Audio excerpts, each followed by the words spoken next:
Straight run up. Now he angles it somewhat. Barkadash. Where do I start? It's been up and down. I remember being a kid. I can see that happening. That's something, always something to do. Be unlaced. Unlaced podcast. It's actually not bad. And we're live. We're back on the Unlaced podcast. Gee, I'm pumped today. We've got a world champion boxer in the building, Sam the King Soliman. How you going, mate? Hey, buddy, how are you? Yeah, I'm good, mate. We finally got you in the studio. You had some tyre troubles on the way here. But... Yeah. I normally do a lot of riding everywhere I go, and happen to get a flatty. No, all good. What's been happening anyway? You've been training lately. You got a fight coming up? Yeah, I'm fighting Jesse White, not the footballer Jesse. I was going to say, is that okay? Right. Yeah. But I can't punch that high. I can kick that high. I used to kickbox, but no. But that should be a good fight. And he's 7 fights, the 1 loss.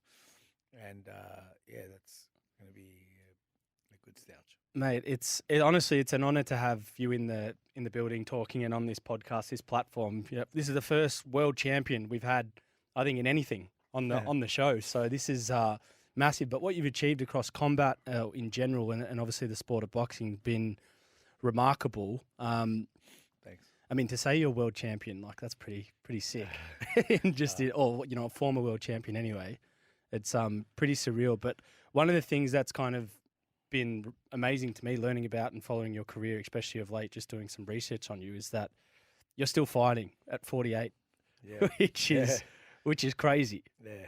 Like, what's sort of keeping you going? I mean, so many things, like how much I love the sport and things like that. But of course, loving the sport is probably the main thing. But I mean, being inspired every day by living with a guy who's done this podcast before, John Van Wiss and John Locko.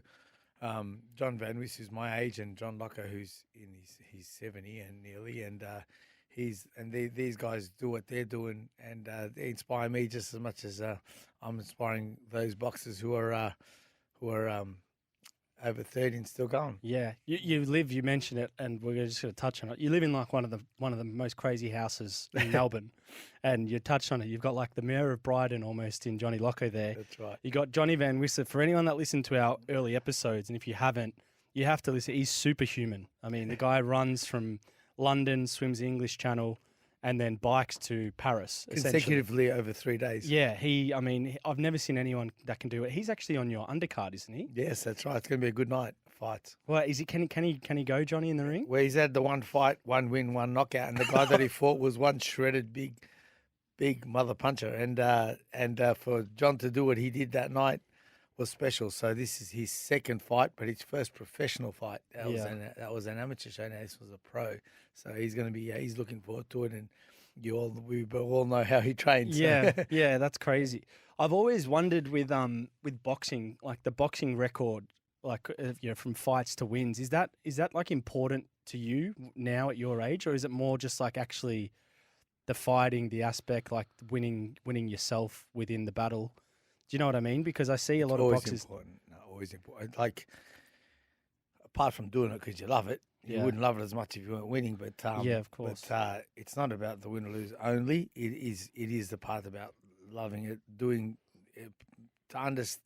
Once you've been in the ring and you've experienced the thrill of being in the ring, like catching a wave as a surfer catching a wave, or a skydiver, they would understand what I'm talking about. Yeah, because they've been there in that highest of highest adrenaline, race car racing up in the top end of it all, and so that's why I do what I love. And if I was getting hit around and I was getting punched around and inspiring when you're sparring good quality opponents and not getting touched, then, well, I say not getting touched. Of course you're going to get touched. Yeah, it's boxing. But it's boxing. But not getting hit around and taking more than 3 punches in a whole spar, then why would you give it away? Yeah, of course. Well, the reason why I asked, your record is remarkable. Like you've had, 65 fights, 47 wins.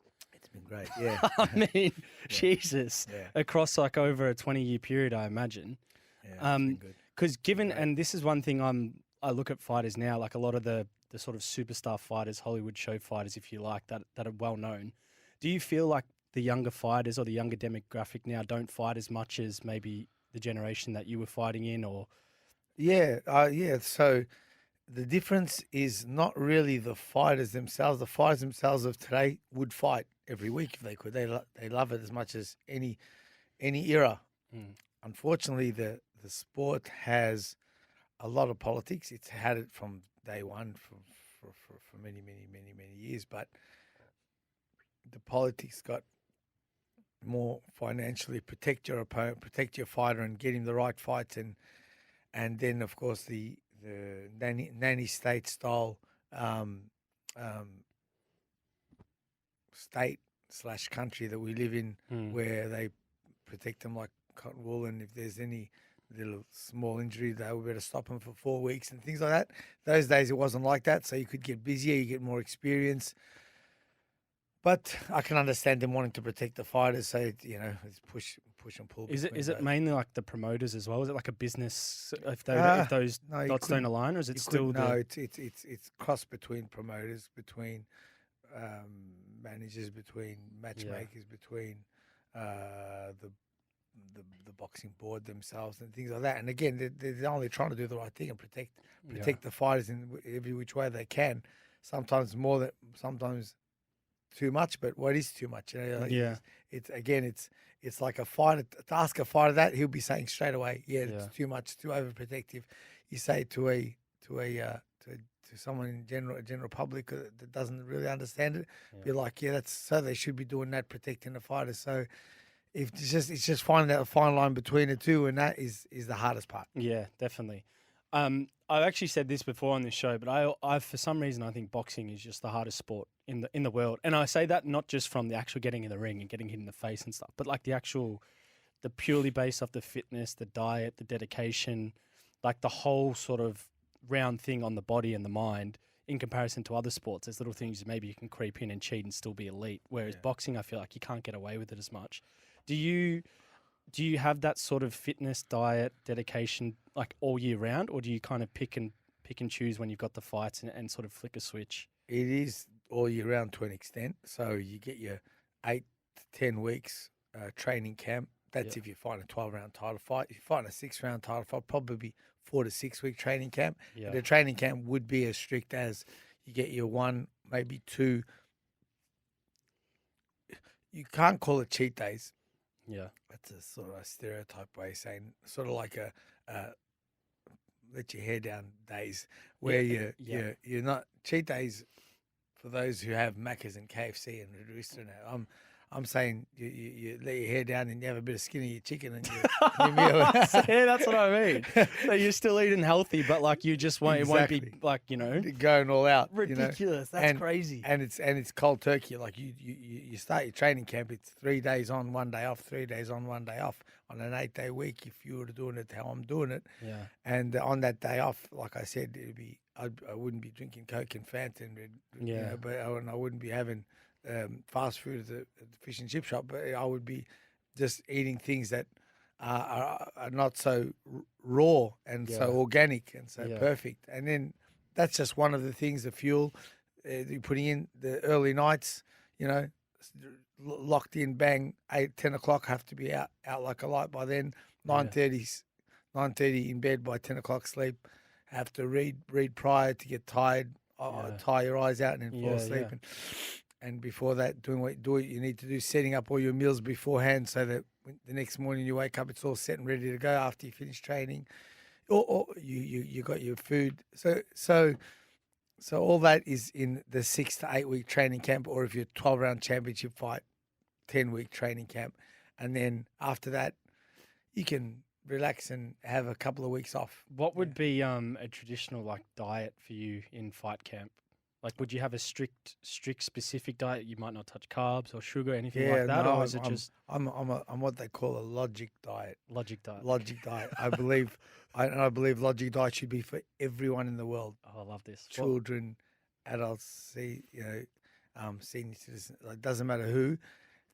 Logic diet is the most important diet, because you go on any diet, you're going to be on it, then off it. And then back to square one over a couple of weeks, and you're on it for 10 weeks, and you're off it for 2 weeks, and you look exactly the same because of the 2 weeks that caught up with you for the 10 weeks you've done so well. Correct. So what's the point being on a diet? Yeah. Just don't get on one. Just instead of the That's a diet, great logic. do a lifestyle and do a logic diet, which is knowing, there's a fish and chip shop across the road, and there's straight right behind you a sandwich bar, and you just go get the logical sandwich because the fish and chip shop or McDonald's, that's not going to do you any good. Am I going to drink water? Am I going to drink juice, or am I going to have Coke or Fanta or lemonade?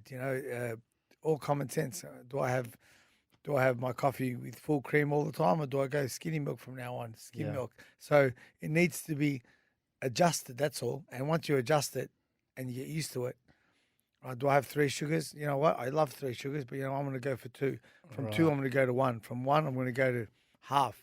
From half, I can probably stay on the half and I'll be okay. So that's all logic stuff. It's not stuff that's no scientific. So it's not overly adventurous. It's just basic like, principles. Yes, once it's overly adventurous, it doesn't get done. Yeah. Okay. Or it gets done for a little bit and then you. It's true because anyone who does a diet, to me, it's temporary. It's not a lifestyle. Absolutely. Do you know what I mean? No so it's a good point to break that up. Yeah. Anyone that knows of you, and there's kind of a myth, and I wanted to get your sort of, the reality on this. This is interesting. Yeah, but it's around the training because I've heard stories of like the excruciating Sam Soliman training sessions. I've even seen like clips of you doing handstands in the ring with your head on the corner of the ring. Like, are you able to give us some insight into the types of training, like the levels you go to that, the basic person, there's no chance they can do unless they're really committing themselves? Yeah, so like I get days where I just go all out and do some crazy stuff. In my mind, it's something that my fighter won't be doing, whatever it may be. My opponent, should I say, not my fighter. My fighter will be doing it. Don't worry about that. I was going to say. He will definitely be doing it. She will definitely be doing it. Yeah. My fighters will agree with that because you're listening out there. I've got your back, guys. I'm not pulling you back. So again, it's something that like. I'll do a ridiculous amount of a certain amount of whatever it's push-ups, sit-ups, chin-ups, certain punches on the bags, certain weight carrying, weights on my back while training. I'll do something I know that's going to give me 3 or 4 days of delayed onset muscle soreness where I will need 3 or 4 days of recovery. And on those 3 or 4 days, I won't have them off. I'll just be adjusting it so that I can recover and repair the muscles from the hard work of that crazy day that you were talking about. Yeah.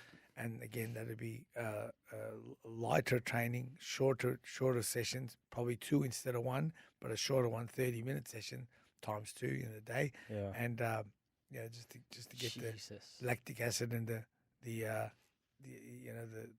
torn muscle fibers in your body from the crazy day. And then doing that means come fight time or come competition time in footy or whatever sport you play, you can know that you've got something that your opponent hasn't got, or the guy you're playing against haven't got, or the guy who's tagging you on the footy field or whatever. Yeah.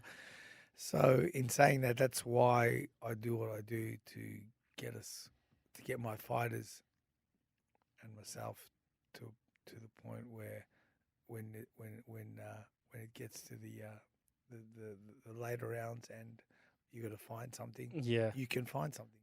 Hey, folks, we've got a quick break in the podcast to share just a little bit of something with you.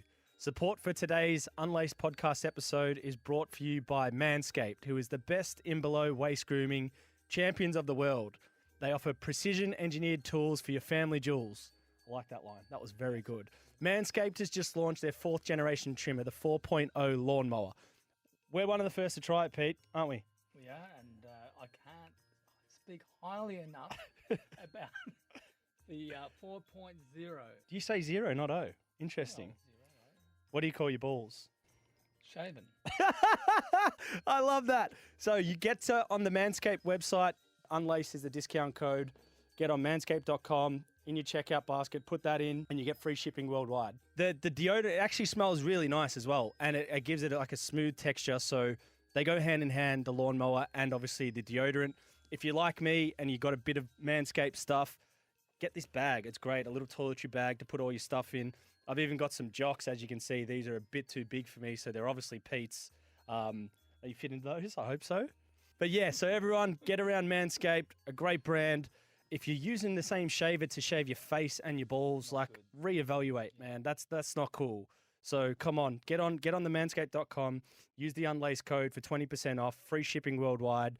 Get your products, and your balls will thank you. Let's get back into the episode because you've been there in camp. Yeah, you've been fine. You've been there in camp. You've done something that Yeah. in only time you'll feel it is in the fight, because the pressure, the adrenaline, the nerves, the pace, the fast twitch muscle fibers going 100 miles an hour through the whole competition in whatever sport you're doing, all that is different to training if you don't do it in training. But if you've done it in training, and you can't do it in training every day because you'll be washed up firstly, or you'll be overtraining. So Yeah. you shock the body by doing it and doing the recovery. It gets technical, and I won't get too No, technical but, with you, my assumption is that besides the physical pain, is it right that like sort of the fight itself should almost be the easy part from a fitness standpoint? Like the camp should be the hard part, or is it actually where you can get imagine it in that way? But I mean, It's it'll not never, the case. It can never be that way. But Yeah. if you can mentally convince your mind that your training's going to be that hard that it'll be harder than the fight, then why not do that? And then come fight time, pretty sure that the fight will be harder, but fight will be harder with you going as hard as you did,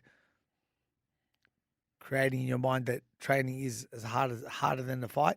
Yeah. Then come fight time, your mind does some incredible things, and you will perform to That's crazy. to what your body would never have done if you didn't think like that. Yeah. So that's why my fighters, for example, let's give an example. My fighters, they'll be spent, and when they're spent, there's nothing worse than your coach saying to you, okay, head up, walk around, look fresh. You just want to put your head down, Yeah. lean on the ropes, give me a second, give me some water. I'll be like, body language, head up, look fresh.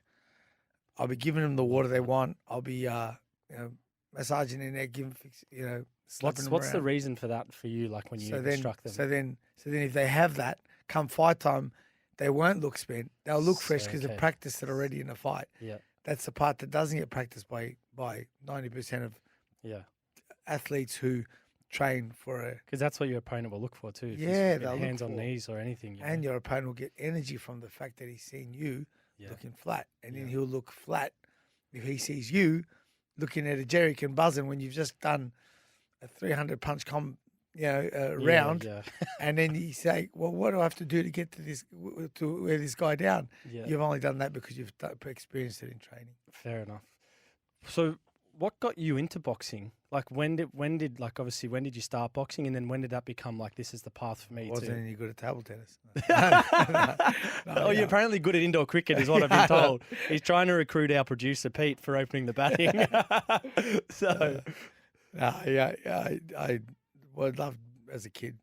I was a big fan of martial arts. I loved Bruce Lee. That was my idol Yeah. as a kid, and as you probably were too. Yeah. You know, Yeah, man, he's insane. Every kid, Yeah. and and Muhammad Ali, Sugar Ray Leonard, one of my favorites.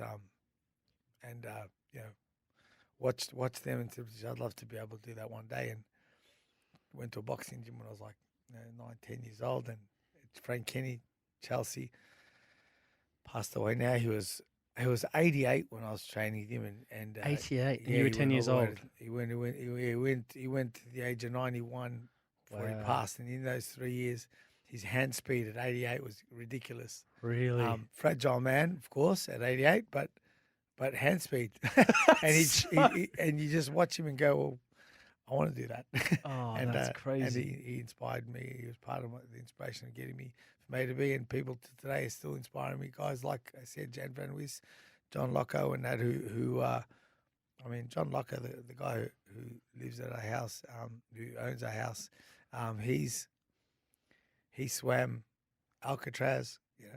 It's a 7-8K swim, but did it in shark-infested waters. This is we're talking San Francisco, the prison, where they're in the middle. There's helicopters Far above him, saying him get out of the water. There's Yeah, sharks. that water's not safe. And he's just treading the water, saying, "Guys, I'm doing what I'm doing. Leave me alone." He doesn't miss a day. He does 90 days straight. He's done 3 months straight in June, July, August, May, June, July, August. That's 4 months. Sorry, straight, because I'm living with him, so I see it. Doesn't miss the bay, swimming in the bay, and things like that's inspirational to me, and that's where it's good to have that kind of thing. And again, John Van Wiss and guys That's like that crazy. leading with, it's great. Yeah. So Who you hang out with is how you turn out. did any of like in your sort of childhood, teenage years, early 20s, did people pick fights with you off, like, in the wrong places, like obviously not knowing who you were and stuff? I Like, think every kid experiences that sometime in their. I just feel like in their picking a life. fight with you, there'd be a rude awakening after that.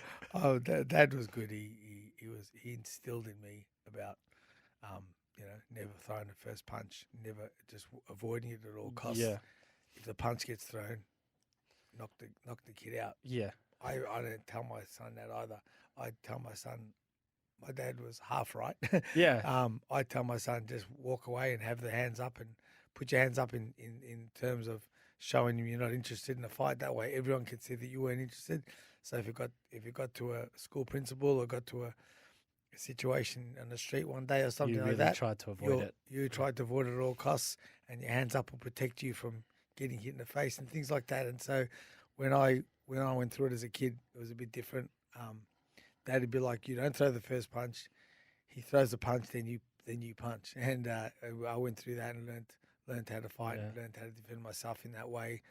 And yeah, it was an experience of its own. But That's Yeah, crazy. learned how to fight. But then when I was in the ring and got a bit of, it was back then there was no social media, but like, if I was in a magazine or a newspaper, I'm sure there's kids that would say, "My God, 3-4 years ago, I had a fight with that kid in grade 6. Now we're in form 4. Yeah. I can't believe he's doing what he's doing." Yeah. I can't believe That's I fought that crazy. kid. That's It's funny. crazy. It's funny. Have you? And we're going to go into like some of your most decorated fights, but I'm keen to understand. Do you think fighting gives you a sense of confidence, a sense of empowerment, a sense of productivity in like the normal world? Yeah. Do you recommend that for like people to get in? I think anyone in the sport, definitely anyone who's given it a go, female, male, any age, it does that for you.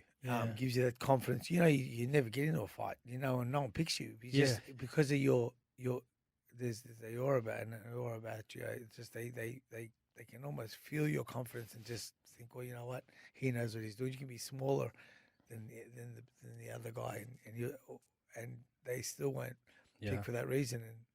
And once you've got that confidence, it's not just good for that.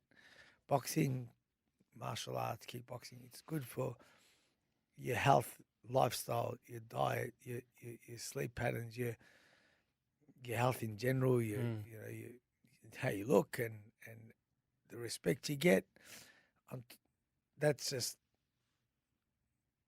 a handful of things I said from about 30 other things that it's good for. But in saying that, if you're in a combat sport, learning it, as long as you're doing it for the right reasons, there's no better buzz. I love that. I couldn't agree more. I feel like that would be some of the benefits of it. Have you ever been fearful of like anyone in the ring in your professional career? Where is that like I assume it's normal, but is there anyone that's been like, "Oh fuck"? There wouldn't be a fight where I wouldn't be saying to myself, well, anything can go wrong here. You know what I mean? That's crazy, man. You've trained your ass off for 8 to 12 weeks. But what's got me over the line, and I've never had an issue, is the fact that if you've done everything you need to do in the ring, in the gym, and you've done it at the pace that you should be doing it, come fight time, you'll be able to overcome whatever it is you're going to be feeling. So what you just said is right. You do get that feeling, but while you get that feeling, it gets overwhelmed by your confidence of what you've done. You've left no stone unturned, as my good friend David Stanley would say. Leave no stone unturned, and you do that, and you no matter what situation, who you're fighting, there's no one that's going to topple you because you've done what you've done. You may be a close one, but you'll get over the line in the end because you've done something super special. And that's what's so great about the sport. Yeah, there's no better feeling when you know you've done everything you can, and like you'll sleep good at night regardless because you're like, well, what more can I have done? That's right, and it really helps having a good trainer. Like my trainer was 30 years with me, David Hitchcock, and he was not just a standard trainer. He was what I mean by not standard. Like he was an unconventional. It was a style that you have to learn to accept that you're not going to look good at the start to look great at the end. Does that make sense? So Yeah. it's either do you want to look good, go to your local gym and train really hard and learn from your coach, or do you want to look super great and go to a trainer that is so unorthodox and so unconventional that it'll be tough to look good, but it's so much harder. But when you get there, he makes you look sensational. Oh wow. Yeah, because you're it's not your standard everyday type style boxing. Everything's everything's not written in a book. You could never find a book that would teach you what Dave Hitchcock would teach you, and that's what worked, and that's why we stood out in terms of firstly listening to him, so that you can trust in his ways, and his ways worked every time. That's amazing. Yeah, That's unreal. One of your famous fights, or most famous fights, was the 2014 Felix Sturm fight in Germany for the middleweight world championship, which was unbelievable. Like, obviously, it's a big fight, but given your age and experience at that point, and obviously that being the championship that you could have won or would have won and would have been your first going into that fight, like, was that just like an overwhelming fight, the biggest fight of your career at the time? yeah. I mean, any fighter who's fighting for a world title, it is going to be there's no way. It And can't you were not in be. his backyard too, weren't Exactly. you? Yeah. And it's like going to Wimbledon, the grand final in football, the World Cup. It does whatever it's going to be. It's going to be the biggest day for you, because that's what you go your whole life training for and competing for until you get that moment. And Felix Sturm, of course, with his record as well at 32. Unbelievable, man. Yeah, 32-2. Fuck. He only had the 2 losses in 32 wins and fought the best there is out there. Fought Oscar De La Hoya, fought all the names we all know. And it's funny, I had a poster up of Oscar De La Hoya when I was a kid, and if the poster was still up when I was about to fight Sturm, I would have put the poster down because it would have intimidated me. Right? This guy outboxed one of my favourite boxers, so I'm going to put that poster down so I don't think that, well, if he outboxed one of my favourite boxers, what's he going to do to me? Unbelievable. But of course, I did never get to that because, like I said, I'd done all the training and all the sweet science of it and had the best trainer in Dave Hitchcock doing it. Great management in Dave Stanley, who made sure I ticked every box. Lived with, like I said, John Locko, John Van Wiss. Lived with people that live it and know how to get you to the elite of elite. And doing that, we came over the line and beat one of the best boxers to put gloves on in Felix Sturm, and then rematched him to confirm that win and won both times. So Man, it's now amazing. it's 4 losses instead of 2 on his yeah, correct. 32 win. streak. 100%. And this, like, when we talk about that fight and obviously winning the world championship, you were 40 at the time, Yeah, that's which right. is like Unheard of. probably the most, unheard of. Like, for people who are shocked now, Cristiano Ronaldo is 36, scoring goals for you were winning a world championship in boxing at 40. Yeah, it's good. Fun. Like, man, A lot of fun. like for you, why were you able to compete for so long at that level? Is it the training? Is it the dedication? Did you just take care of yourself the whole time through your career? All that stuff's included, but the most important, of course, is lifestyle. Lifestyle, really. Lifestyle. So getting caught up in whether it's drugs, whether it's alcohol, whether it's a gambling issue, whether it's a whatever addiction that could mess you up. You smoked once or whatever. Mm. Of course, after a while, your body will, when you get older, it slows down a little bit. It can't maintain because that whatever addiction you had or whatever thing that may have done a bit of damage to your body when you were younger, but your body was metabolism and your youth and that overcame it for the time. Catches up with you later, and I haven't had any of that. Fortunately, thank you God for that. Thank Mum and Dad for the discipline to be able to be so strict to me in that way, but in a very good way. And I didn't get caught up in any of that, and of course the other side of it is, like I said, the Dave Hitchcock style, the hit and not get hit, the sweet science of it, so that the brain stays intact and doesn't get punched around. And like I said, I wouldn't be doing it now if I was getting getting That's touched. crazy. So in saying that, at the age of 50, I might put the goals up. I know. I don't think you will. We'll see. I've always wanted to make a half century in cricket. I'm going to make a half century in boxing. Well, let's do it. Has anyone ever done that? Has anyone won a world championship at that age? Would you? In America, I think it was George Foreman, George Foreman. did it. Bernard Hopkins. It's not a bad bracket to be in, though, Probably- is it? I don't think it. Some of the greatest Hopkins. fighters of all time. Yeah, Hopkins, Foreman. It's bad. I can. Probably some of the listeners who know of the Sam the King Soliman will be probably from one of the biggest domestic fights we've ever seen, which was so well documented back in the early 2000s against Anthony Mundine. What was that sort of time and period like for you? Obviously, it was such a big rivalry, with two massive fights in general against We've had lots of fights in my time, but the experience of fighting in front of 8,000, 10,000 people in a stadium in Australia, I had that plenty overseas, Yeah. but didn't have it at home. Having it at home was the best. There was Yeah. nothing like it. It was a great experience, and whether we got the decision or not, the fight was great. And credit to Anthony Mundine. We had a few wars together. We had some fun after it, and he got the nod, and he did what he did, and I moved on to win a world title. He moved on to win one of his own, and couldn't have been a better. It was like the biggest. It was Couldn't the have been a biggest better fight in era. Australia by Yeah. far at the time. Like you know Yeah. what I mean? It was huge. Well, it couldn't have been a better era. Yeah, I it was. loved It was, and this is one of the things. And you mentioned it because I wanted to be transparent. Like it was a controversial decision, but one of the fights. It But didn't matter. It didn't matter. I accepted the fact that I'd done what I loved, and if I had have given it away because of that life-changing time when everything was on the line and I didn't get the nod, I could have let it beat me twice. One on Yeah. the scorecards, and the other giving it away. Or because Yeah. everyone say, "How can you still do it after what just happened?" yeah, Happened to you, how they, and I said then he wins twice. So yeah. I just kept doing what I'm doing, and by doing that, and this is to all listeners who are athletes or in any sport, that if you let them beat you twice, and I say twice as in the first time is on the scorecard, and the second time is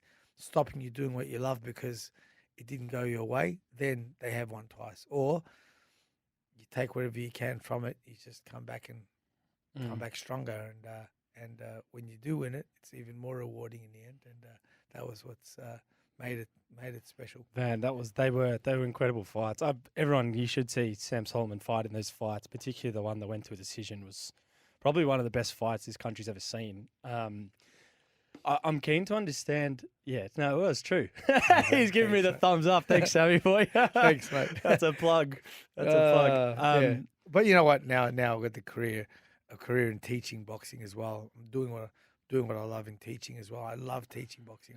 I'm almost to the point of obsession. It's just so I can't get enough of it. Like every time I see a kid learn something and get better at it, and then come back to me and say, "Sammy, I've got it now," or inspiring, do it better than what he did the day before from what I showed him because you practiced it at home, and I know when they practice at home and when they haven't. And there's no better reward, and so there's no better. It's so good. So I've got quite a few fighters coming out of my gym now. A kid named Aiden Nita, and I've got a few other fighters, Antonio and Ray, Jack Raymond, and I've got so many boxers coming through the rankings now that are going to really put on a show for Australian boxing and the world. And with another great lady, female boxer in Kayla and her husband Grant Jones. They're two fighters that one's going to be Olympian and one's going to be world champion. And every trainer says, "Oh, my boy's going to do this and my girl's going to do that." But till you watch them, it's not. It's inevitable. It's not a maybe. The only way that could happen is if they get hit by a bus. Don't get hit by a bus, guys. But there's super special talent that I've got in that gym. And like I said, listen, remember those names I just said: Antonio, 100%. Antonio, we call him Monzon. The nickname John Locko names him Monzon because Carlos Monzon, a great big puncher.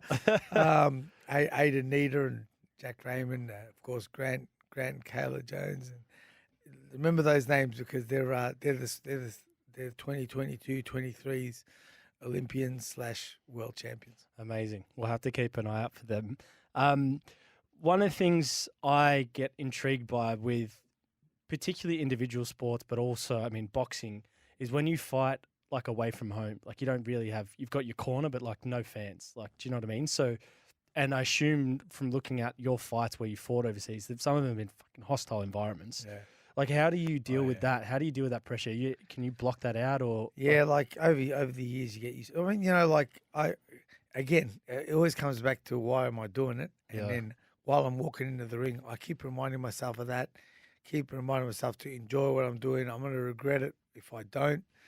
And while I'm doing all that, and the crowd are hostile and they're all chanting for the other guy in whatever country I'm at, another half of me, just lurking behind my shoulder is in my mind is that I'm going to turn this crowd around come round 7, 8, 9. Wow. And mate, nearly every time we have, because the crowd love to see an underdog or an away fighter come go through the toughest sport and get through the toughest of fights and change the outcome of what would have been expected to have been a real beatdown of this away fighter. Must be so fulfilling. That's fulfilling, and it hasn't every single time gone our way, but 80% of the times it has. So it's good odds. It's a good good odds. And I'm so excited about having my fighters, Grant, Get Kayla, to experience that. get to experience it. Aiden, Yeah. Antonio, Jack Raymond. I've got so many good boxers that are going to come through that I'm just so can't wait to see them do what they're going to do. Speaking of some other boxers and one that's just done what we've just said, winning in a hostile environment, I can't not talk about George Kambosos. How good. Yeah. Did you watch the fight against Twice. Twice? I don't watch footy. I love my Aussie rules. I hardly watch the boxing, believe it or not. I'm crazy about my footy, Aussie rules. But there's an exception to that when it came to watching that fight. That fight, Tim Tszyu, fighters like that, the performances they put on, you can't watch it once. Yeah, really. More than once. Yeah, you have so to watch good. him twice. So good. Oh, what makes him so special, Kambosos? First time I watch it to enjoy it. Second time I watch it to watch how they do what they do, and they do it so well.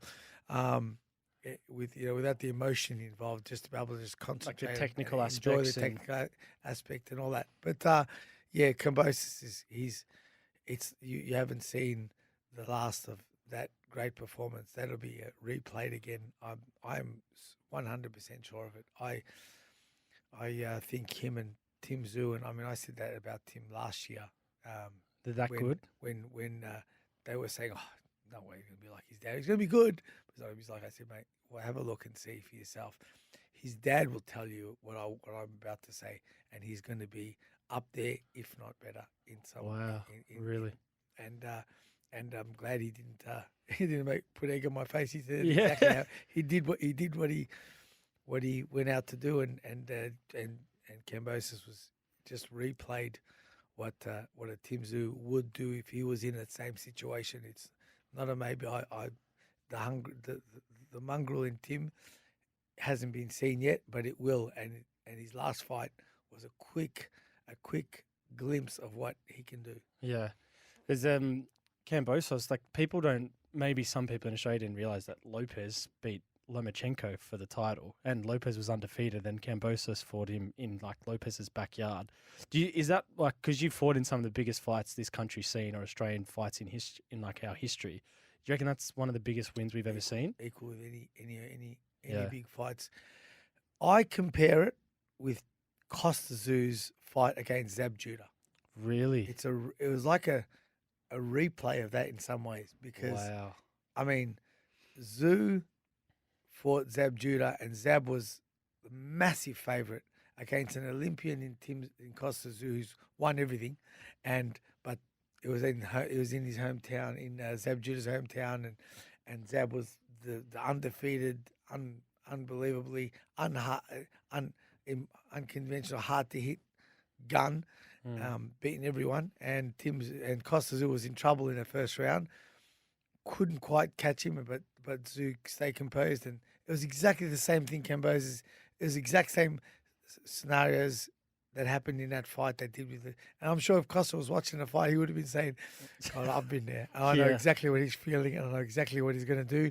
And everything that happened in that fight happened in the Oh, really? fight. They're my two of my favorite Australian going overseas. Oh, fights. yeah. I mean, yeah, incredible. I mean, even for me, I think it's like people that weren't even boxing fans are now Kambosos fans. You know, that's how big it was. The other special thing was my favorite fighter got beat in Luminchenko. And the only fight he's going to be beat by is Lopez. Yeah, so which is why that's so big. It wasn't just I was going for the Aussie, and it wasn't just how he did it, but he beat the guy that beat my favorite boxer in Lomachenko. So it was a very, very good day. One for the history books. Another thing I think that's important to mention when talking about you is some of the work you do in the community. And you've done it for a long time, I think, with the Salvation Army. But are you able to share to our listeners, I guess, some of the work you've done there historically and continue to potentially do? Quick shout out to all the Yeah. guys at Salvation Army, and I hope you're doing okay with the pandemic that's been happening with the coronavirus. And I really enjoyed working with you guys, and still enjoy working with you guys, and look forward to seeing you again after this fight and being able to celebrate with you guys soon. That's it. And now you're a big footy fan as well. You touched on it before. Who do you go for? So I'm a Tiger since I was a kid. Oh, fuck, you've had a good few years then, haven't you? I've had a very good few years, and my second team's been Collingwood as I've grown up, and worked with. So as I've worked with so many, they gave me a huge opportunity at Collingwood, the Lexus Centre, and working with some of my favourites who I love to watch play in Licker and Rocker and Taryn and some of my favourites, and Nick Johnson. That so unreal. It's been good. So how I reckon. I wonder if Richmond will be back there this year. I've got a feeling that they could make the jump. They're just so good. They're so good to watch. It's going to be exciting to see what happens. It is going to be exciting. It's exciting. It's exciting for me that my team have done that for so many years. Also, in this last few years, they've killed it. Yeah. and of course, you got to look out Collingwood, the Roo boy. We call him Roo. He's we've got this this guy who's we support. He's come from Senegal, 6'9". Look out for him. He's going to be one of our best. Roo, his name Roo, and watch out for him. He's going to do something special for look out. All right, we will do. All right, we've got one more quick. We've got a bit of a fan segment here, Sammy, before we finish up. It's called the Lace 'em Up Quickfire 5. Pretty much, I shoot 5 quick questions at you, instinctive answers.